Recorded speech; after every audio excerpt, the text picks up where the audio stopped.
nervyos ko, galit ko, lahat parang ganun. Parang kailangan ko rin mamatay, magsama kami. Ganyan yung masasabi ko. Ang question po namin is, humingi po ba ng tawad ang Ateneo?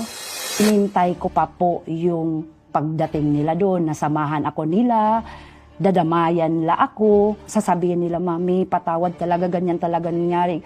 Walang nangyari. Kaya yun, masabi ko na wala silang respeto. Kapal talaga ng mukha.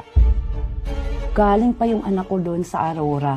Hindi man lang nila binihisan, hindi nila linilisan. Parang sinabi lang nila, oy, kunin mo yung baboy doon na nakatay ko, dalhin mo dito sa Arlington kasi dito natin lalapain yan. Tapos dinala nila yung anak ko doon sa Arlington, walang kasama, walang apelyido, walang teammates na kasama. Kahit nagkunboy lang, ma'am, wala talaga.